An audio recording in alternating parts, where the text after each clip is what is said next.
What if I told you that the best fantasy setting of all time just got a brand new TTRPG that's absolutely dripping with flavor while also having super accessible gameplay? Find out more today on Runeforged. Hey folks, I'm William. This is Runeforged.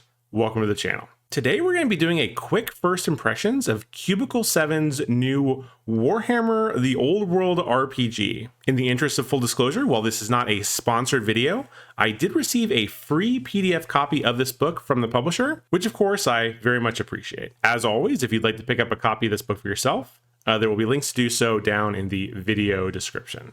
Okay, so here's the quick pitch for Warhammer The Old World RPG. Well, it's a new tabletop RPG set in the world of Warhammer Fantasy, which is probably my favorite setting of all time, fantasy or otherwise. Now, I want to be very clear, this is not the same game as Warhammer Fantasy Roleplay, which is a system that's been out for quite some time. Although this new game does take place in the same setting, although just about like maybe 300 years before the original game takes place. Unlike Warhammer Fantasy Roleplay, which has a reputation for being fairly complex, the Old World RPG has been explicitly designed to be much more accessible, but hopefully without sacrificing too much of what makes the Warhammer world so unique. In this video, I'm going to talk a little bit about the Warhammer Fantasy setting, then I'm going to give a quick overview of the most interesting parts of this new system, and I'll close everything out by giving my final thoughts on this new game, which will include several things that I really do genuinely love, as well as a few things you should probably keep in mind if you're thinking about picking this up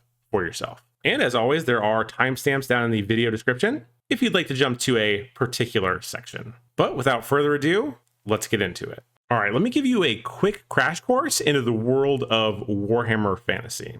And I've got a map of this world pulled up on the screen now. And as you can see, it is a map that looks very suspiciously similar to our own. But of course, there are a variety of different awesome fantasy elements sprinkled on top. You know, this is a world that is very much inspired by the great fantasy works of the past. You know, you very much got a sprinkling of Tolkien in here with elves and dwarves that are very similar to those that you would see in Middle-earth.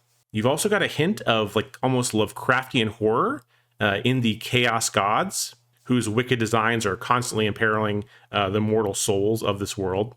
And you've got some sprinkles of Michael Moorcock's Eternal Champion series here as well. And just a ton of other references to great fantasy works of the past. And of course, we can't talk about the world of Warhammer Fantasy without talking about some of the various factions. So starting off with the Kingdom of Bretonnia, these are basically humans that tie in very closely to Arthurian legend, but instead of being English, they're more French in presentation.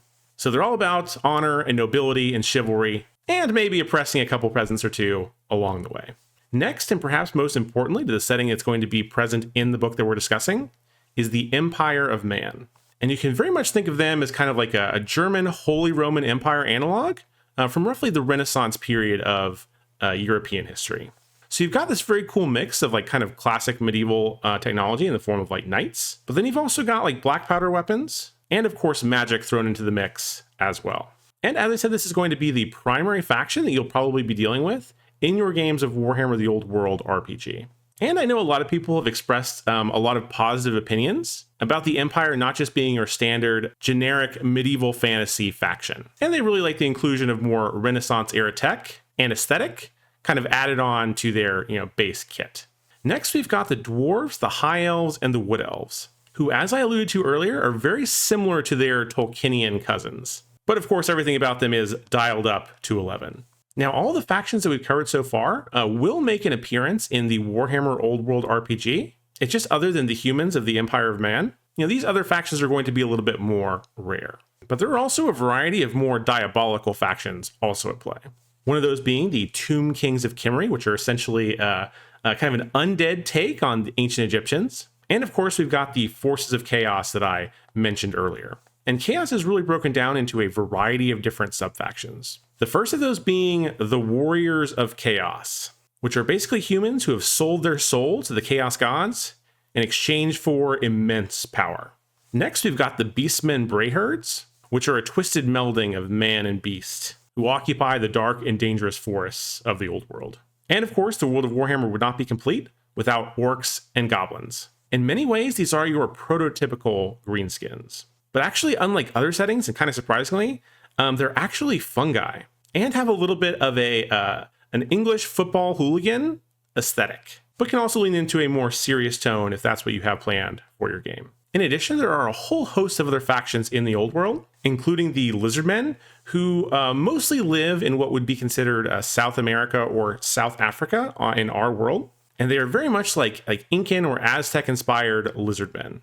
But they are especially ancient and powerful, and have long been the enemy of chaos. Next, we've got the Dark Elves. Now, these are not your typical drow that you would see in a D&D-like setting. Like, they don't have dark skin or anything like that. They very much look almost exactly like their High Elven cousins, but they splintered off from that faction a long time ago. And since then, they've been indulging in some pretty dark and dangerous things that make them a truly terrifying faction to encounter on the battlefield. Next, we've got the Skaven, which are man-sized rats. And they are particularly well known for their skills with stealth, subterfuge, and deception. They also have a penchant for creating dangerous and unstable technology that they employ as weapons against their foes. And there's also a fair bit of political backstabbing going on within the Skaven faction, which is really the only reason they haven't succeeded in completely dominating the entire world. Next, we've got the Ogre Kingdoms, and these are very much ogres that you would probably be familiar with, but they're very much framed typically as mercenaries and also as expert chefs in this world. Next, we've got the Vampire Counts, who are a very important faction in the setting of the old world.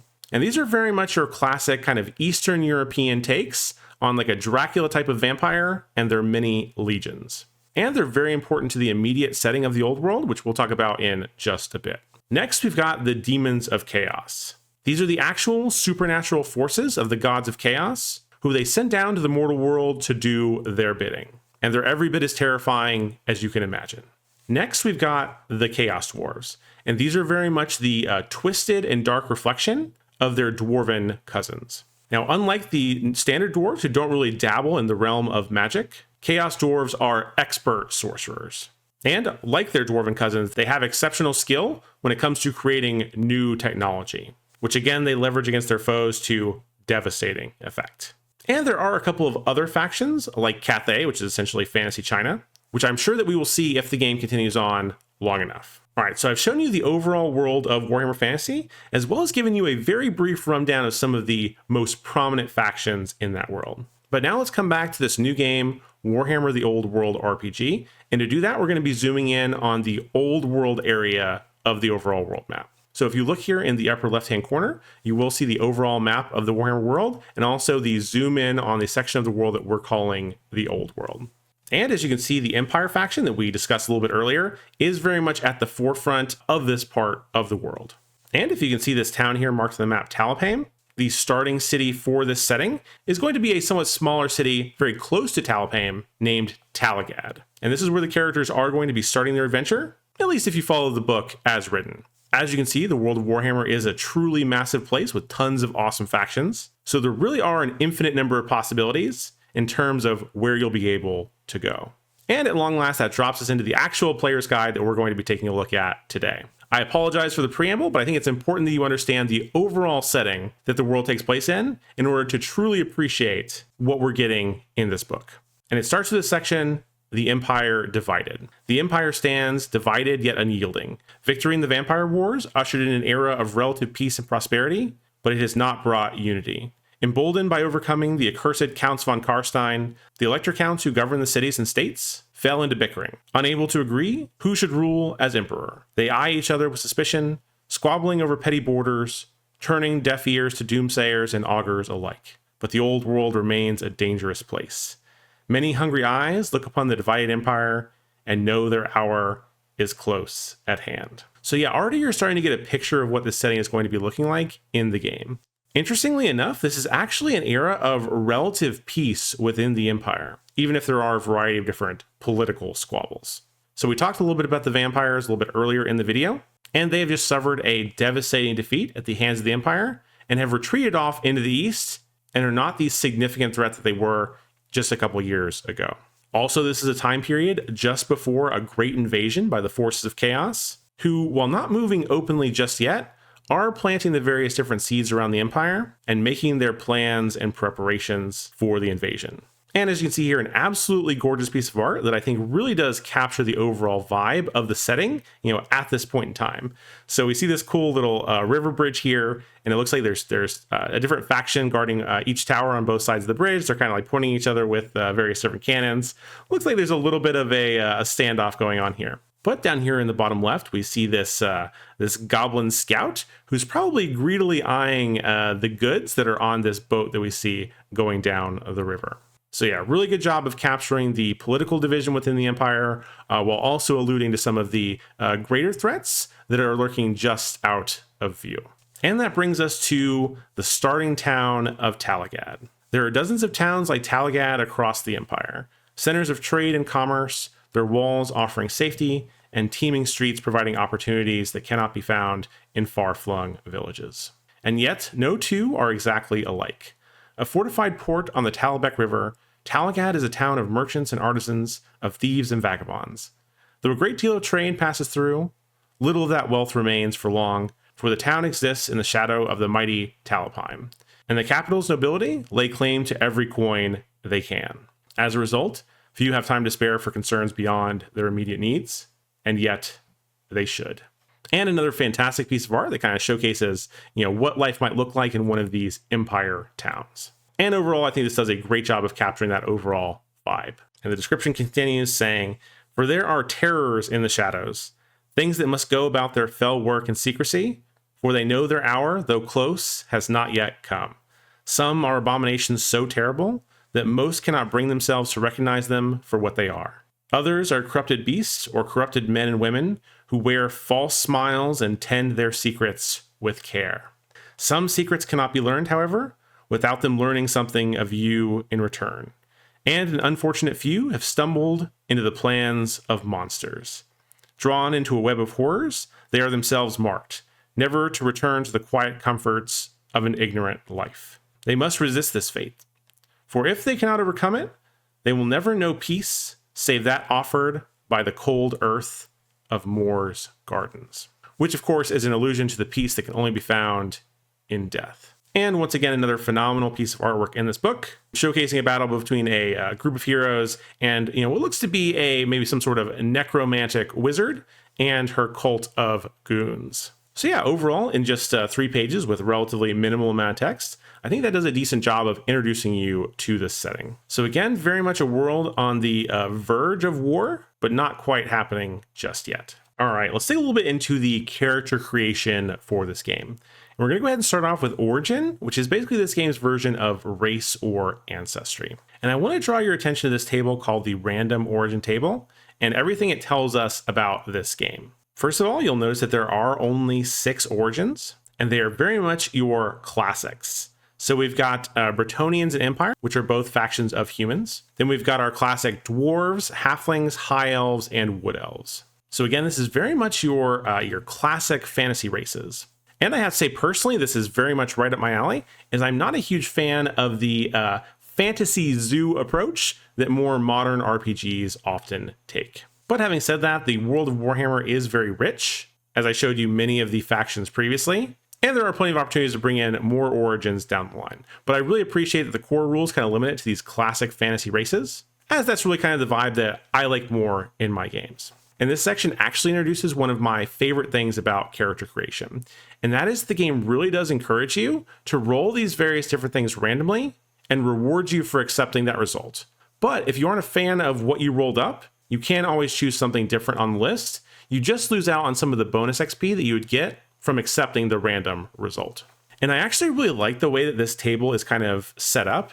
It is a D10, but you'll notice you have a much higher chance of getting a human from the Empire than you do any of the other factions. And I think that really does go a long way to kind of reinforce the overall setting of this world. At this point in the Warhammer timeline, some of the elder races really are starting to fade. And it is very much the time of man. And that's reinforced in the starting characteristics for the various different origins. You may notice here that, dwarves and elves have a stronger base stat line in general than your halflings and your humans.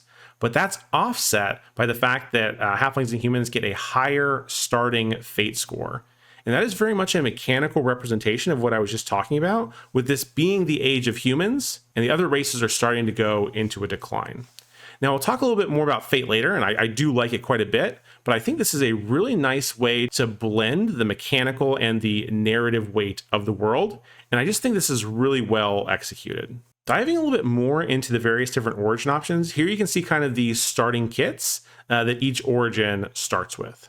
And I think this does a really good job of telling you most of what you need to know about that origin, from a mechanical perspective, in a relatively small and streamlined amount of space. And one thing that I really like about this is that not only are you getting kind of a mechanical understanding of your character from this breakdown, you also learn a lot about them in a narrative sense as well by having these suggested names, and also like a random starting talent table that is separate for each origin, which goes a long way again to kind of reinforcing kind of the setting and theme and tone of the Warhammer world. This isn't like a lot of other similar games where your race or ancestry doesn't really matter that much. In the world of Warhammer, origin matters quite a bit. And I just really love the idea that my dwarf is gonna start off with talents like Longbeard and Iron Gut and Honorbound, things that really do help to reinforce the overall dwarfiness of a character. And it's like that for all of the origins represented here. Overall, I'm really excited that the folks over at Cubicle 7 didn't lean away from the really origin-based focus of the Warhammer world in a way that many other modern RPGs seem to want to abandon the idea that there's anything really inherently different about the various different origins. After all, this is a fantasy world. These are basically distinct species.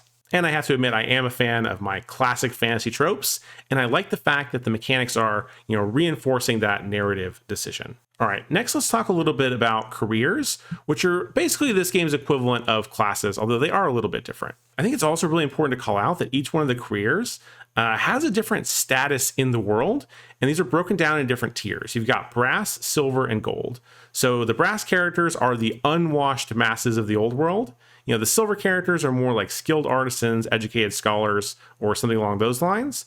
And gold characters were born into a titled family. They're basically the nobility of the Warhammer world. And it's really interesting that the game tackles class in this way.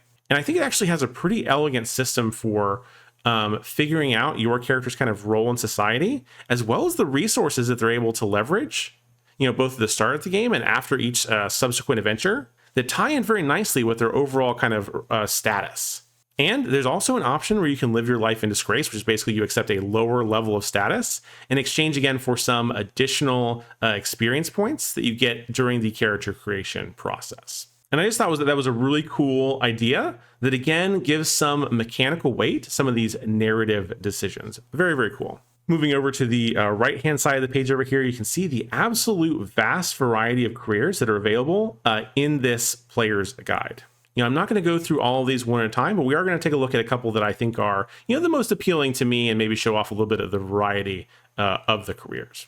As you can see, that much like the origin table, this is broken down in such a way that there are careers that are more rare than others. As you can see, you're only going to get an arcane wizard in very few situations. It's limited to a certain number of origins. So you can either be Bretonnian, High Elf, or Empire. And there's only like a 1 or 2% chance that you're actually going to roll up an arcane wizard randomly. But of course, just like the other things that we've seen, if you're not happy with your random roll, you can always choose one from the list. You're just going to lose out on that bonus experience, which again is a mechanic that I absolutely love, and I would encourage other games to do something similar. But yeah, as you can see, there's an absolute huge range of different careers presented here. From the very lowly in terms of social class, like I think like the rat catcher is on here. Yeah, we'll talk about the rat catcher in a little bit, but that would be more on the lower end of the social scale. But then you go all the way up to like knight or wizard. And these are maybe your more heroic careers. But that doesn't necessarily mean that any of these classes are more or less powerful than each other, because they all bring something interesting and unique to the table, even if it's not always more of a combat focused type of ability. All right, speaking of the Ratcatcher, here's kind of a breakdown for that class. Now, I'm not going to go into extreme detail on any of these. You're welcome to pause this at any time and read at your own speed. But the page does a good job of giving you a little bit of a flavor breakdown of what the class entails. There's usually a cool piece of artwork here to show you kind of what that class looks like. There's like these blue callout boxes that kind of give you like, it's almost kind of like a little bit of a narrative hook or just a little bit of additional information kind of about your career to kind of orient you in terms of like kind of what their goal might be, or just something interesting about that particular career that you might be able to latch onto and do something with in the game. Then, of course, down here at the bottom, we get all of the mechanical information that we need about this career. So right here it says, right here it'll show you that your social status, in this case we can see that the Ratcatcher is brass, which is the lowest of the low of the social tiers, which is as to be expected. It tells you the various different origins that you can be as a Ratcatcher. So you'll see no elven Ratcatchers here. It tells you what your favored characteristics are, which if I'm remembering correctly, these are the characteristics that it is easier for you to level up by spending your experience points. So you have to spend fewer experience in order to level that up. It also tells you the various different skill bonuses that you get for this class, the various different lores or knowledge related skills that you might have. It also shows you your trappings, which are essentially the equipment that you're going to be starting the game with.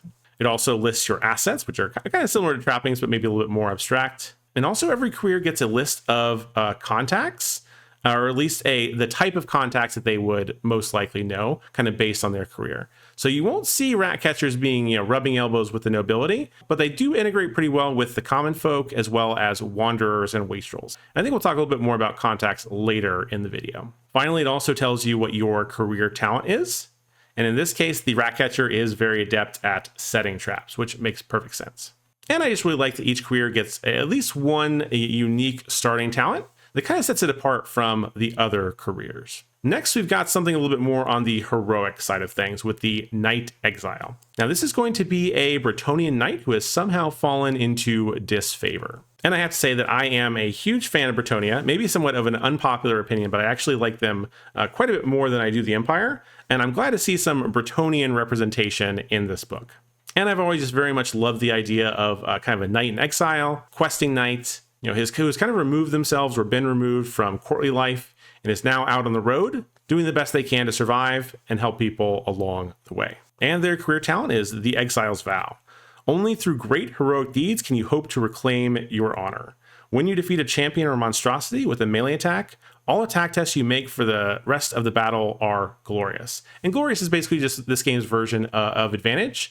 We'll talk about that more later in the video. But overall, I absolutely love the vibe of the Knight Exile, and this is probably one of the classes that I would play if I ever get a chance to actually play this game as opposed to run it. Next, we've got the Wood Elven Waywatcher, and this is basically if you want to play as a Legolas type of character, this is probably going to be your best bet. In addition to being expert archers, they are also very adept at stealth, and are very, very good at traveling through the forest and other places unseen and unheard. Their special ability is called Strike from Nowhere. It says you're an expert of woodland ambush, shattering cohesion and morale with precision shots. Once per battle, when you make a successful unopposed shooting attack, that would be like when you're shooting at someone and they're not aware of your presence, you inflict the broken condition on the target. If the target is defeated by the attack, their nearest ally who witnessed their demise is broken instead. Very, very cool, very flavorful in terms of a woodland ambusher. And I have to say, I think this is a very cool class, and this would also be on my short list in terms of one to play. Next, we've got the absolutely iconic Dwarven Slayer. And if you're not familiar with what Slayers are, these are essentially dishonored dwarves who have basically sworn an oath to avenge their dishonor by dying in battle against a greater foe. In Dwarven society, alt F4ing your own life is not considered an honorable act. So these dwarves think that the only way that they can restore their honor is to go out and battle the biggest, baddest foes, and hopefully sacrifice themselves in one final heroic act by bringing these terrible beasties down. And this is kind of exemplified in the Slayer's ability of Living Doom. Now, I'm not going to read it verbatim, but it basically says the Slayer is very good against large and tough monsters. And there's also a tack onto this ability that says, should you perish, you may make one last glorious melee attack against whoever slew you. Which, of course, is very thematic for the Slayer class overall. And I think they really did nail kind of the vibe of the career. Next, we've got the Arcane Wizard, which is one of two different wizard classes available in the old world. And again, I'm not going to go into too much detail in this class, but I will say that the magic of the Warhammer world is very cool. And one thing that I really like about Warhammer Spellcasters is that their spell list selection is themed. So you might be like a master of battle magic, or you might be a master of necromancy, or you might be a master of elementalism, or one of a dozen different lores of magic. Anyway, there's a ton of cool information about the wizard, but I think we're going to dive into magic more a little bit later in the video, because it really does deserve a deep dive all of its own. Next, we've got your classic priest character. And I really love this artwork here of the priest in the red robe. In one hand, he's got his Hammer of Sigmar, and in the other, he's got his cool little staff book with the book kind of like lashed on with rope. I think that's very, very cool and very evocative for a priest in this setting. Again, there is a whole subsection of the book dedicated to religion and with this game's version of divine magic. And it is actually a very cool, like kind of 3-tier system. Which again we'll go into a little bit more detail later in the video, as it's one of those systems I think deserves a deeper dive than just kind of a quick overview. Okay, don't panic, don't turn off the video. I know this is a lot of text, but this is actually one of the best spreads in the entire book. And it's basically a breakdown of the character sheet with different callouts that give you a little bit of a deeper dive into each of the various different sections. So I'm actually going to go through all these kind of one by one, but if you're not really that interested in the mechanics of the game, go ahead and skip to the next section of the video. So we're going to start with characteristics. These are basically your stats that you'd see in other games. These are your character's core capabilities. They're usually rated between 2 and 6, although I did see that some of the different origins could go up to 7 in some areas. And the main purpose of a characteristic is to determine how many dice that you're rolling on a test. If I haven't mentioned it already, this game is a D10 dice pool system.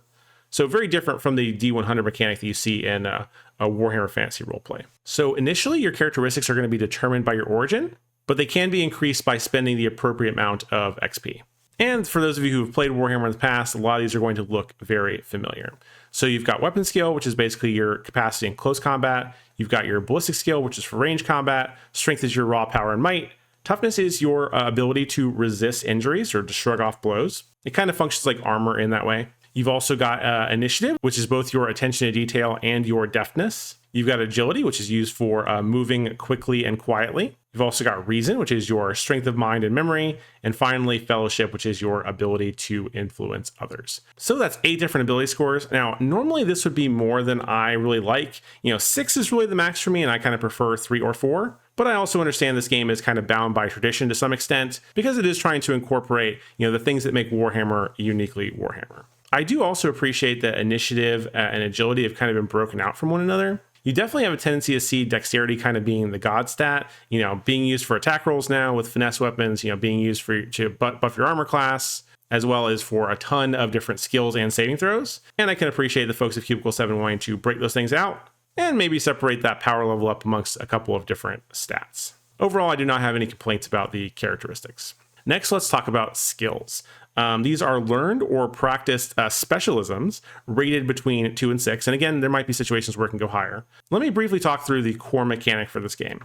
Basically, when the GM says you need to make a test, you're going to be rolling a number of D10s equal to your characteristics. That's like weapon skill, ballistic skill, etc. And then in order to see if that dice roll succeeds, you're going to need to roll equal to or under the associated skill. So again, characteristic is number of dice, skills is what you actually need to roll on those dice in order to succeed. And in general, like 1 success would be like a messy success, 2 would be solid, and 3 would be kind of like an exceptional success. Now in combat, this is a little bit different. It's going to be more of an opposed roll, but we'll talk about that more in just a minute.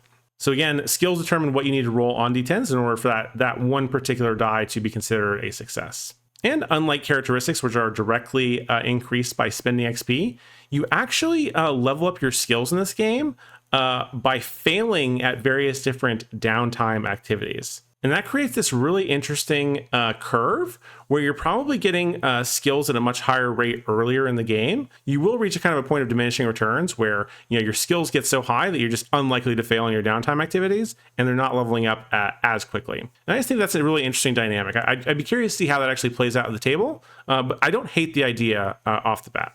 Next, let's talk a little bit about fate. So fate is a mixture of conviction, luck, and attention from powers beyond your understanding.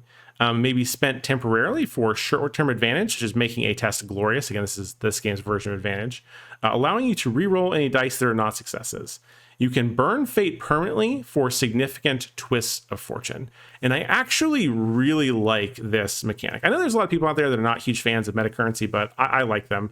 I just don't like for there to be like a tons of different types of metacurrency that you have to track a bunch of stuff. But this is really just kind of one currency that you're tracking for the game.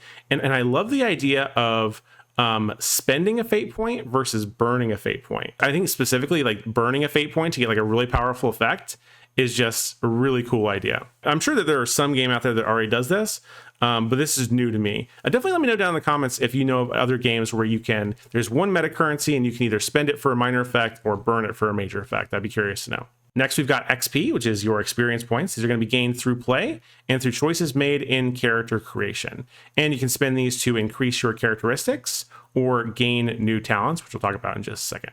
Next, we've got speed, which is pretty self-evident. It's basically how fast you're going to be moving in combat. And this is rated on a scale of slow, normal, or fast. And most characters are going to start at normal. Next, we've got lores.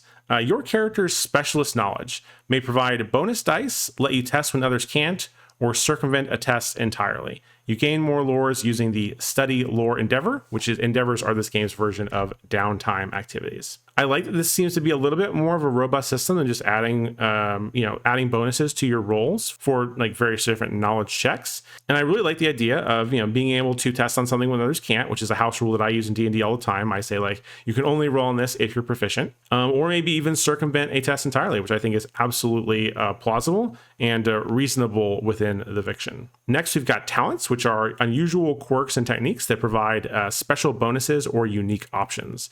And you can gain more talents by spending XP. These are probably pretty similar to feats and talents you'd see in other games. What I really like about the ones in Warhammer specifically is that many of them are kind of themed around a specific origin, a specific career, or just kind of tied into the Warhammer world in general. Again, just kind of helps setting up the tone for the game. One thing I will say, there is a really extensive list of talents in this game, and while starting talents are pretty easy because you're usually rolling on a random table where it'll just kind of tell you what you have.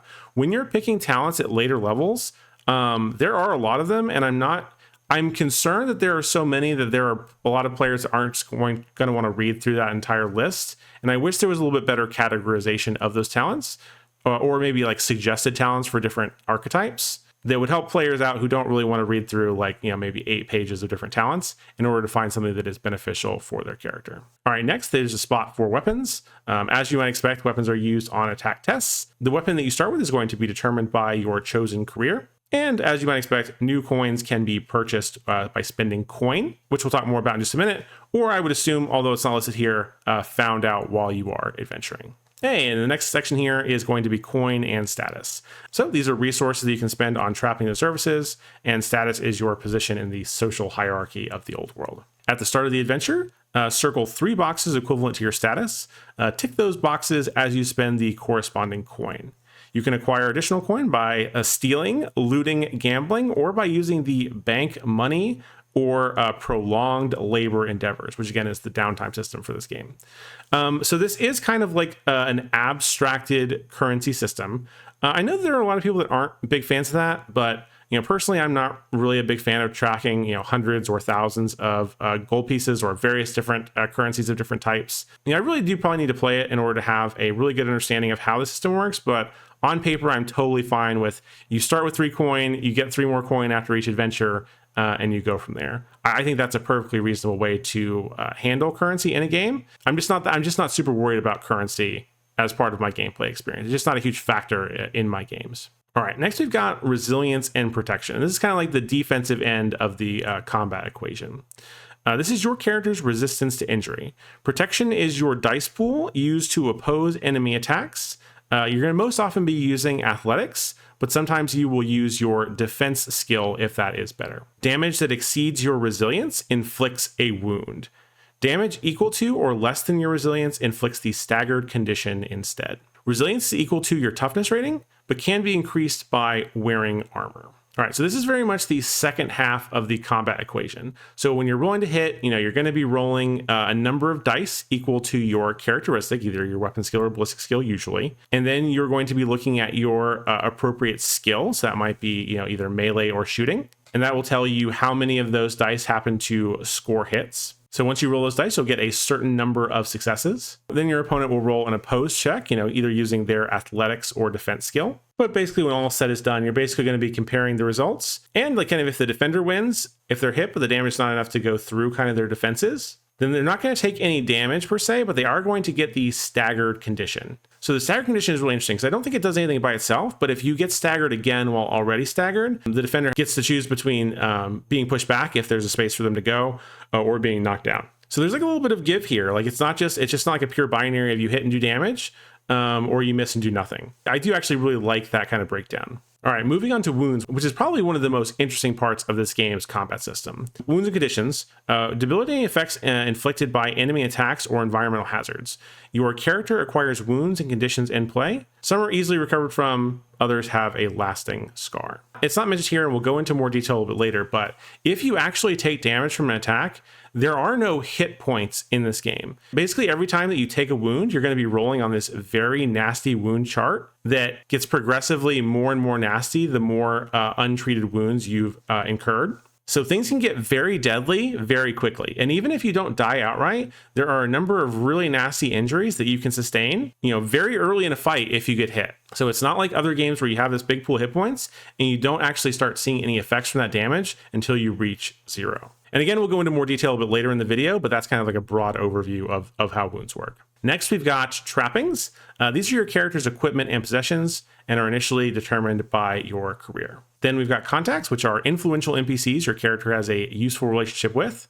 Again, initially determined by your career.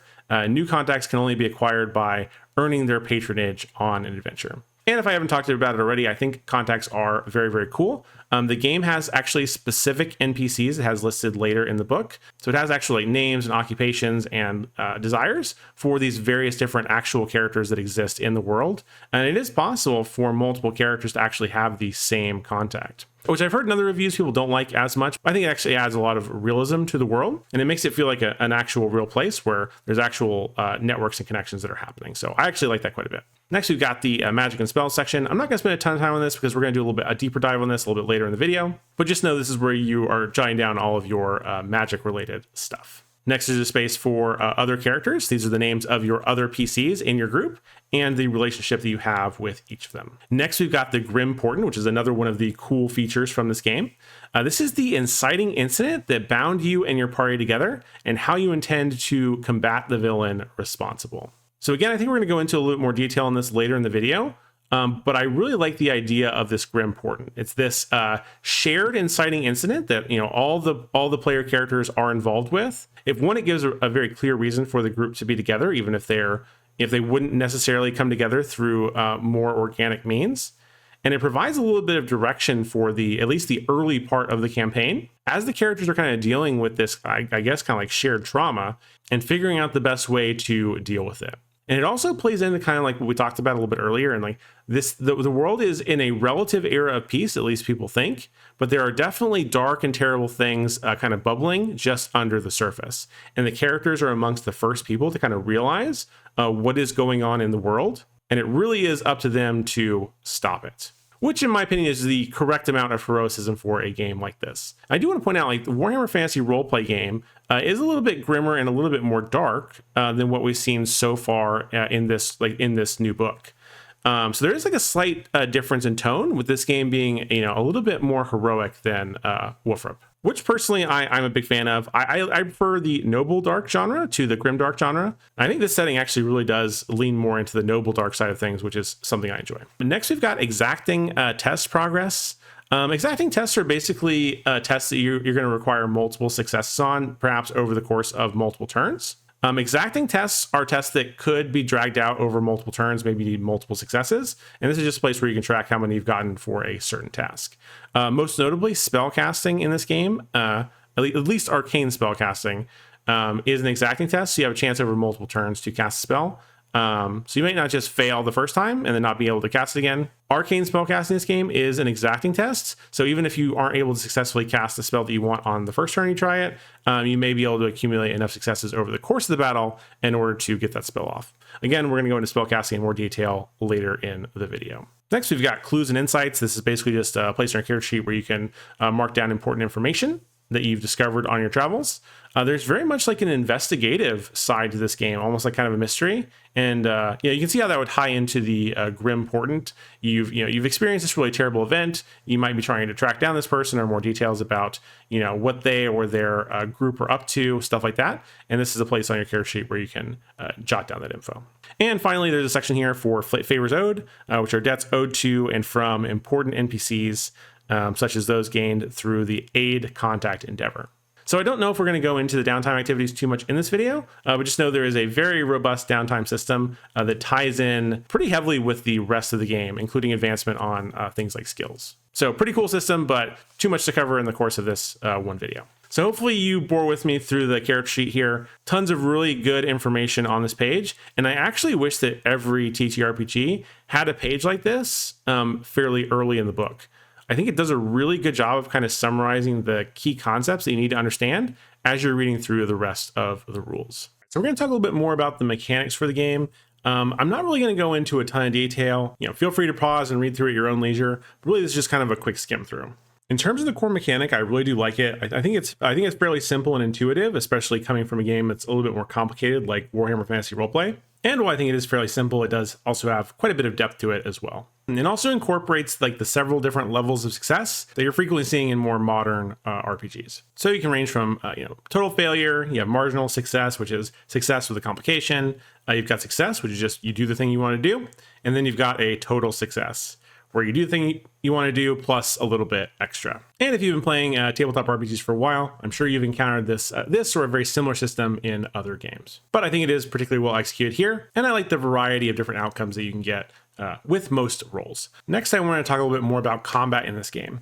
It doesn't use the standard like 5 foot by 5 foot grid. Instead, you're going to be playing in more of a zone-based kind of combat. With ranges are going to be measured in close range, which is like an arm's reach, short range, which would be the same zone, medium range is 1 zone away, long range 2 zones away, and extreme range is 3 zones away.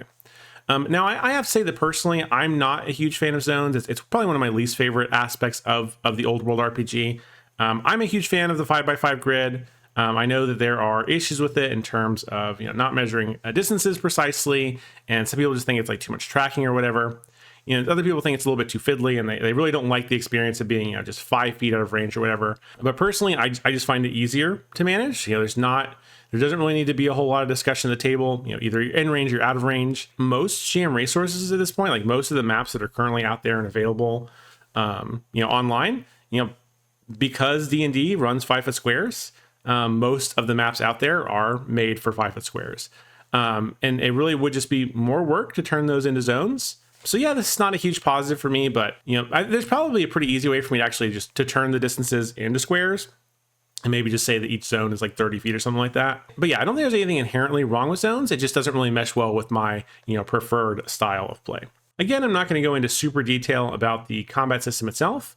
But I do think it's really interesting that there are a wide variety of different actions that you can take in combat. And I think it strikes a pretty good balance between being relatively simple rules-wise, while still giving you enough options in combat to make it exciting and give you a little bit more variety. And I think we touched on it earlier, but I really like the idea that if an attack hits, it is going to do something, even if that's just inflicting the staggered condition, which can ultimately result in an opponent being pushed back or knocked prone. And I think that's really cool because it just creates a more dynamic combat where you don't just rush into melee and then kind of get stuck there, as you would in some similar games. And overall, I think it creates just more cinematic moments of seeing people being driven back as a result of a well-placed attack. I just think that's very cool conceptually. There are also some pretty detailed rules for how to go about retreating in this game. And there's a chart for what happens when you attempt to do so. And I really like this because, if you are playing in a more heroic, maybe more narrative focused game, as opposed to more like an old school dungeon crawler sandboxy game, it can actually be pretty annoying for your characters to just be dying 24/7.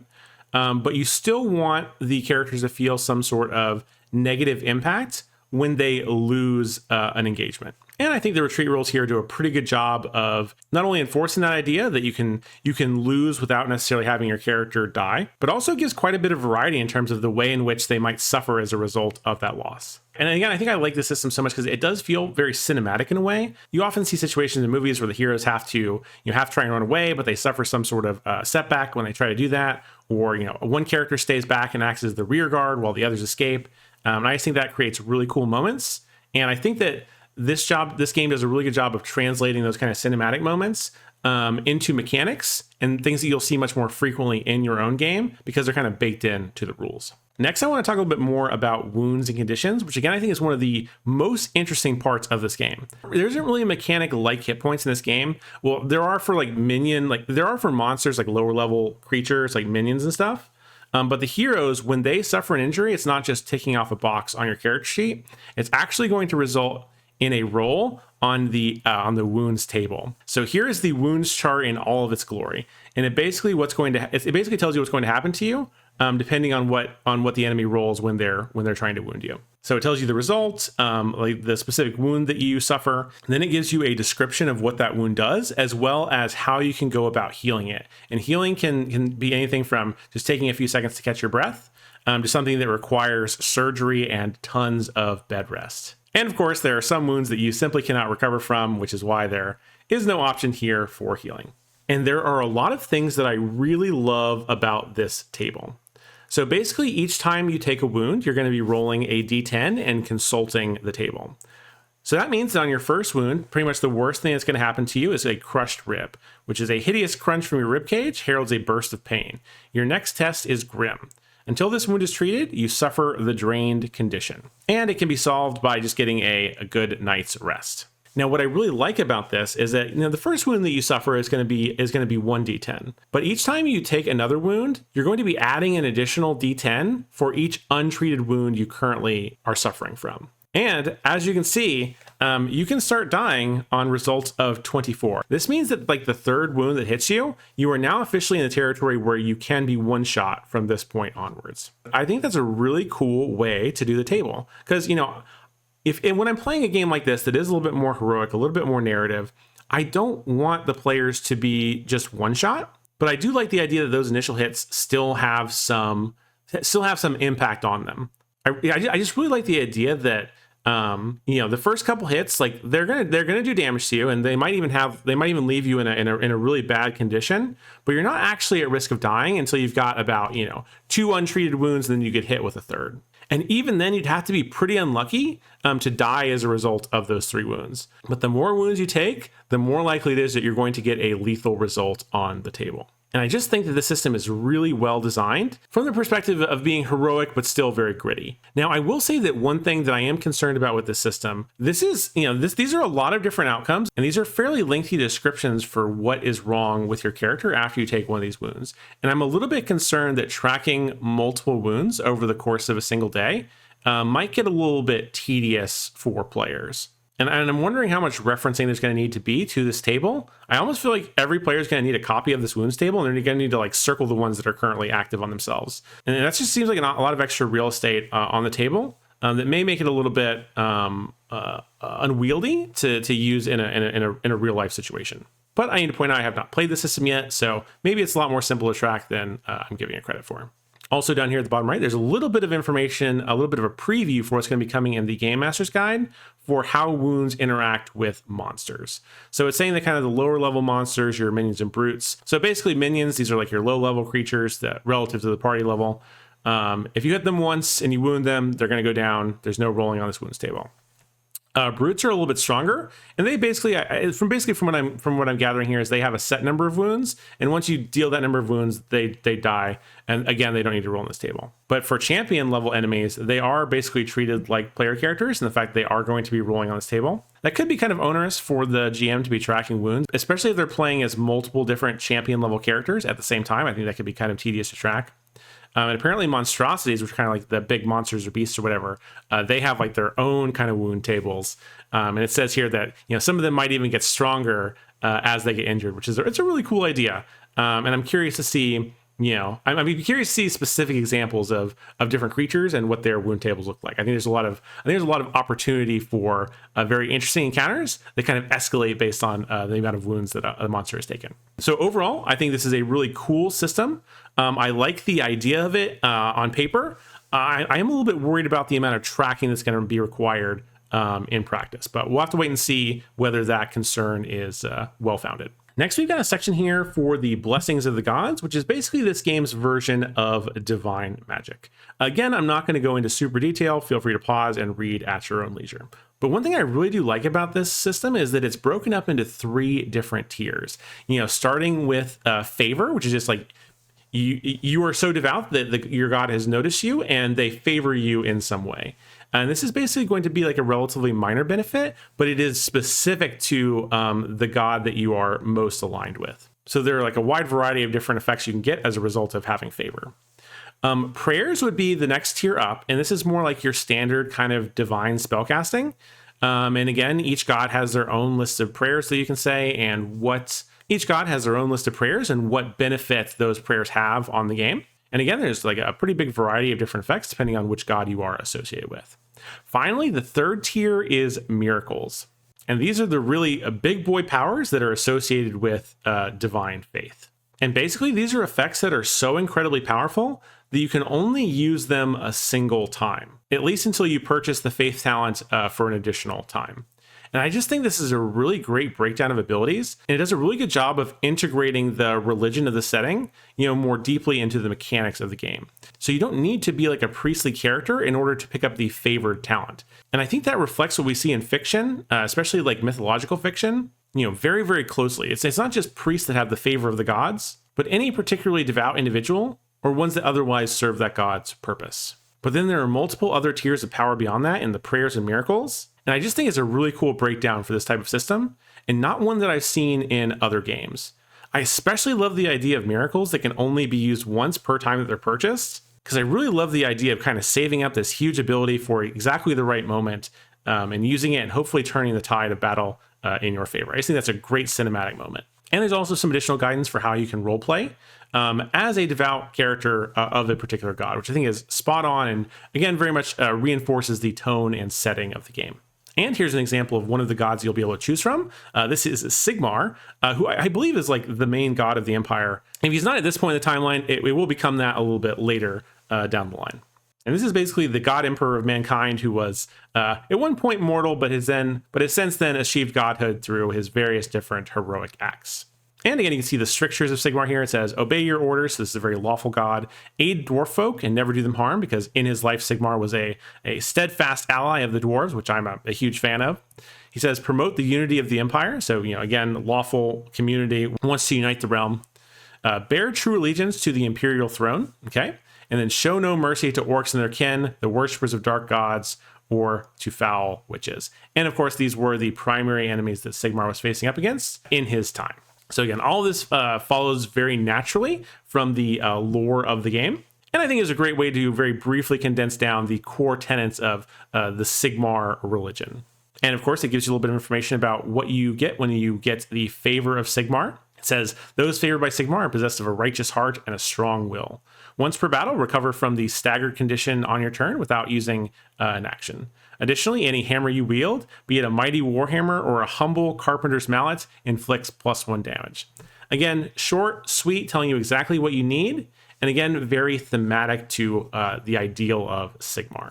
And it lists some of the various different prayers that Sigmar gives priests access to. It's got the Hammer of Sigmar, Heed Not the Witch, and Beacon of Righteous Virtue. So again, this sounds very traditionally paladin-y, which is something that I am a huge fan of. And it also gives you a little bit of insight into what type of miracles you might be able to perform if you have an appropriate amount of faith in Sigmar. Again, so this is a quick breakdown of one of the particular gods. There are several other ones in here, and there's a lot of variety, but way too much to go through in this video. So just know that there are a bunch of them. They're very cool. They're very thematic, and I think it's just a very cool system overall. All right, next let's talk about the magic system for this game. Again, I'm not going to go into a ton of detail here. I'm just going to give kind of my impressions. Now, one thing that's really interesting about this magic system is that the power of wizards is not really limited by the number of spells they can cast per day, as you would see in similar systems. Instead, casting magic in this game is really more of a mini game that kind of revolves around risk versus reward in the terms of rolling miscasts. And basically, the core premise is that you can be a little bit more dangerous in how you're choosing to use your magic in a way that will empower your spells, but also result in the accumulation of more miscast dice. But ultimately, in many situations, you will end up rolling those miscast dice, and the more you have, the more likely it is for your miscast to be pretty spectacular. And with even a relatively small number of miscast dice, if you are unlucky, it can result in the death in your character or other not very nice effects. And we'll look at the miscast table in just a minute. But overall, I just want to say, I think this is a really cool system. I understand why other games limit the power of magic into number of casts, but it does kind of create situations where some members of the group need to rest as a result of using up all their spells, while a lot of the martial classes are still able to keep going. And there's like a mismatch of incentives when it comes to the difference between martials and casters in other games. But this game is really interesting because basically the casters can continue going pretty much at the same rate as martials. It's more based on the injuries they've sustained as opposed to the spells that they've used on a particular day. And I just think that's a really interesting mechanic, and also much more in line with Warhammer's kind of version of magic. Both in the war game and in like Warhammer Quests, wizards can keep casting spells, and really the limiting factor again is going to be the opportunity or the possibility of these various different miscasts. I just think overall it's a really cool system, and I like the fact there's like almost like a little mini game element to it, where you're doing this kind of risk versus reward, pushing your luck kind of thing. But also there's like some play around like, you might have the ability to cast a spell on a given turn, but if you rolled kind of low on that turn, you may want to hold the spell and try to cast it again next turn for a higher effect. Which I guess I should mention that spellcasts are considered exacting tests in this game, which are tests that you can try to perform over the course of multiple rounds.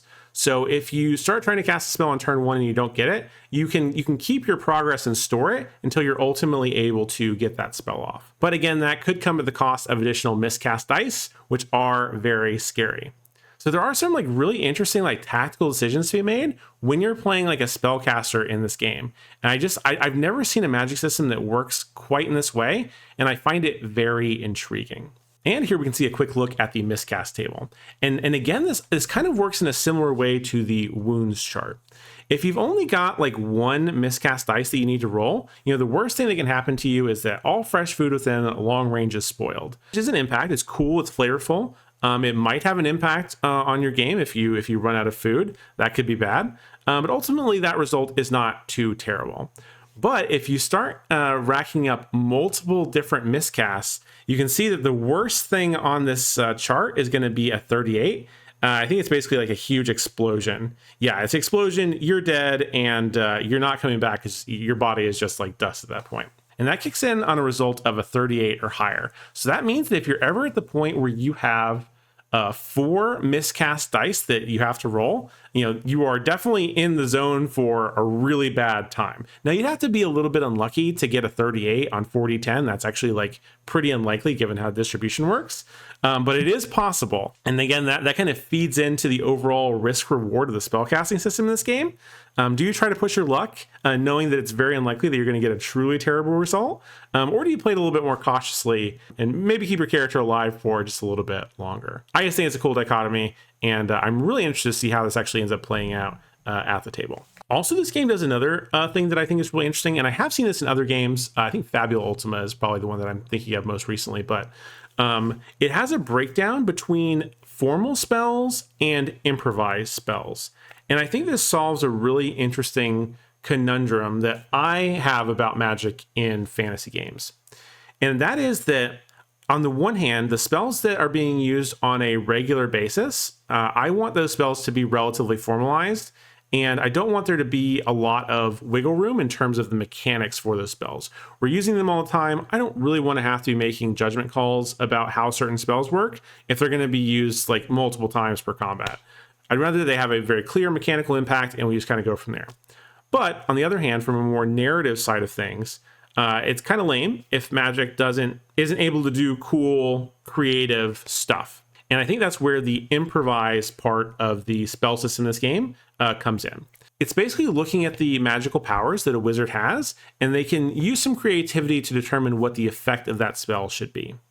Now, the downside of a system like this is that it does require a lot more adjudication on behalf of the GM, and I wouldn't want to run a game where the entire magic system was kind of this wishy-washy.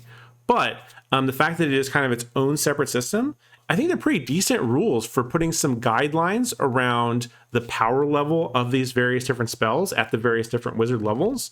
Actually goes a long way to help towards helping the GM adjudicate what is an appropriate level of power for one of these improvised spells.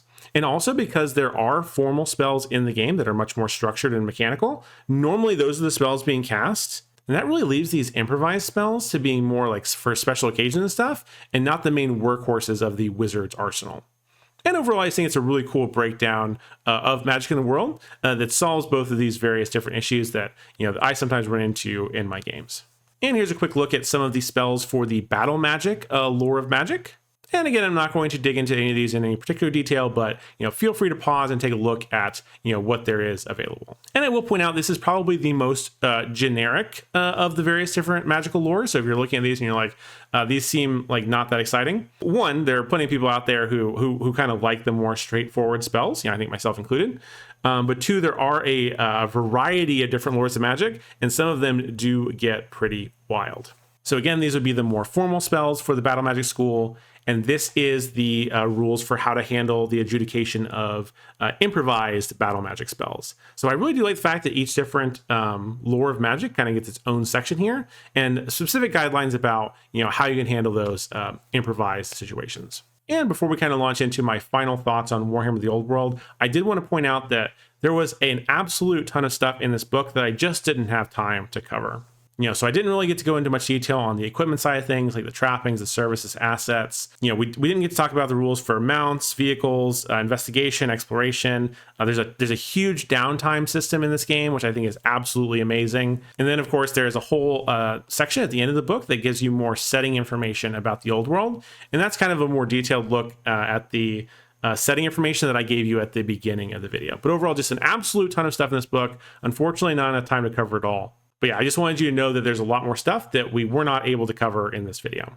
All right, let's talk about my final thoughts for the player's guide for Warhammer the Old World RPG. Starting with the things that I really liked. Overall, I think the game really nails the Warhammer fantasy setting, although it does have a little bit more of a lighter tone than Warhammer Fantasy Roleplay. And personally, I think that is a very reasonable choice for a game that seems to be targeted a little bit of a more casual audience. Also, I think the game is very nicely laid out. And aside from a few typos here and there is a very high level of production value that went into making this game.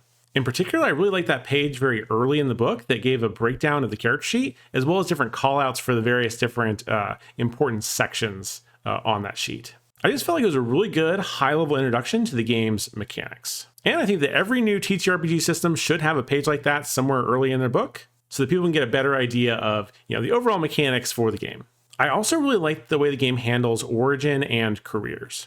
There's no zoo of weird fantasy races that I'm just going to get rid of anyway. And I really like that each of the origins does feel very unique and thematic and reminiscent of their place in the Warhammer world.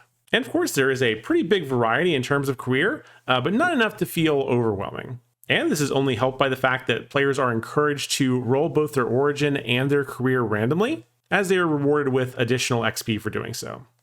But for those players who don't want to feel locked into a random option, they are always free to choose the one that they like the best. So it really is just the best of both worlds. I also really like the core mechanics for the game. They're relatively simple, very intuitive, and streamlined.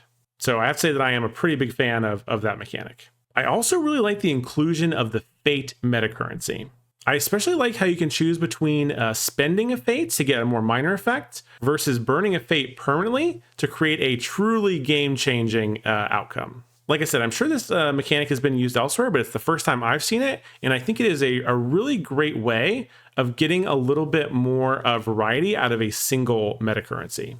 I'm also really intrigued by the idea of a system that uses wounds instead of your standard hit points. And I think the huge variety of outcomes that you can get on the table, in combination with how the danger level increases with the more wounds you have, I just think that's a really interesting idea, and I can't wait to see how that plays out. I'm also a pretty big fan of the magic system, at least on paper. I really like the idea of a system that's not limited to the number of casts that a wizard can make per day, but instead is more about managing the risk and reward involved with miscasting. Overall, I think it's a very cool concept and very thematic to the Warhammer world. Also, I really like the idea of having not only like concrete spells that are, very mechanically simple. I also like the breakdown between formal and improvised spells. I like the idea that magic can be used more creatively, but there are also some guidelines to make sure that it's a little bit more easy to adjudicate for the DM at the table, while still allowing the player to feel cool and creative in their use of magic. Overall, I think it's a great idea that I've seen work very successfully in other similar games, and I'm glad to see it in this one. All right, now let's talk about the things I didn't like about the game as much. First, I do have to mention that this version of the PDF that I received was not hyperlinked, although the folks over at Cubicle 7 said that that is in the works and should be happening at some time in the near future. Also, I mentioned it in the video earlier, but I'm not the biggest fan of combat zones as opposed to doing combat on your standard 5-foot grid. A lot of this probably comes down to personal preference, and really I'm just used to playing on a 5-foot grid, so that's what I like. But also I think it's the case that most TTRPG maps available online also make use of the standard 5-foot grid, and it would actually be more work to convert them into a zone-based format. In fact, for my own games, I'll probably test it out, rules as written first, but if I don't like it, I think it'd be pretty simple to convert each zone into a roughly 30 by 30 foot square. And I don't think it would be too difficult to adjudicate the game in that way. I do also have somewhat mixed opinions on the idea of so many opposed roles, especially during combat. I feel like it would have just been faster and easier to give each creature various different target numbers for the defenses. And that wouldn't have involved, that would basically have the amount of dice rolls that are required in combat. But on the other hand, I do think there is a possibility that having characters actively roll for their own defense may increase their engagement, especially when it's not necessarily their turn. But overall, I don't actually think I've played too much of systems that have opposed rolls, so maybe it's not nearly as bad as I am imagining. In addition to those negatives, there are also some other things that I wanted to bring to your attention before you go out and purchase this game for yourself. Basically, at this point, all I have seen is the player's guide for this game, and there is a whole other book in the GM's guide that I haven't had a chance to look at yet. And it is really hard to get a full picture of what this game is going to look like, missing out on that very crucial information. I think for me, the biggest part would be like taking a look and see what the monster stat blocks look like and how the GM side of the game is different from that presented to the players. Also, I'll be very curious to see how good the VTT implementation for this game is. Now, I did reach out to the publisher for the game, and they did tell me that there was going to be at least a Foundry module for the game, which I'm very excited about. And I think that is going to be very important in my overall decision about whether or not I want to play this game more seriously. Because for me personally, an overwhelming majority of the games that I play are going to be online using a VTT. And if the VTT support for this game turns out to be really solid, that will be a huge mark in its favor for my personal group. All right, so what's my overall final verdict on Warhammer the Old World RPG, at least the player's guide version of the game? Well, despite those words of caution and a few mostly subjective criticisms, I am actually very excited for this game. Not only is Warhammer Fantasy one of my favorite settings of all time, it looks like the mechanics are going to hit my own personal sweet spot in terms of crunch, which I have to say is not something that many games are able to do. Assuming that the GM's guide is just as solid, and there is good VTT support for this game, I could very easily see this becoming one of the main games I play at my own table. Also, there is a ton of room for both new origins and new careers to be added to the game, as well as a variety of different, very cool adventuring locations that tie in very closely to the world of Warhammer Fantasy. The setting just has so much amazing history to draw on, and there's just a huge world of possibilities that open up as a result. So overall, if I think Cubicle 7 can nail the execution on the GM's guide and can provide some really solid VTT support for this game, I think Warhammer the Old World RPG has a very bright future ahead of it. All right, so if you are as excited about this game as I am and would like to pick up a copy for yourself, there will be links to do so down in the video description. One of those is a link to Drive-Thru RPG, where you can pick up a PDF copy of the player's guide. The other link goes to the Cubicle 7 website, where you can also pick up a PDF version of the player's guide, as well as pre-order one of the many other options they have available for purchase right now. Now, I did need to point out that the physical books for this game are for pre-order status only, and they should be shipping sometime in Q1 of 2026. So they're not going to be coming to you right away. And there are actually like a ton of different packages for the game. So obviously you can buy the player's guide, the GM's guide, and get those separately.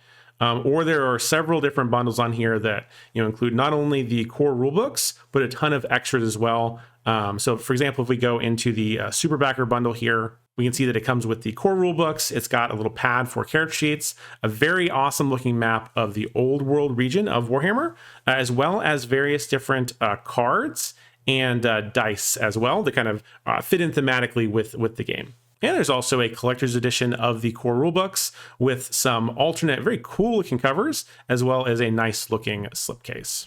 And if you really want to splurge, you can get the Super Backer Collector's Bundle, which has the special editions of the core rulebooks, as well as all the extras that we talked about for the other bundle. And of course, you can pick up a lot of those extras just kind of separately, if that is more your style. But again, overall, there's just like a ton of different bundles, and you may have to do a little bit of digging to figure out, which one is the best for you and your group. But as always, let me know down in the comments what you think about this new system, as well as what faction or region you think Cubicle 7 should be working on after they do this first big release. But I think that's about it for now. Thank you so much for watching, and have a wonderful day. Bye.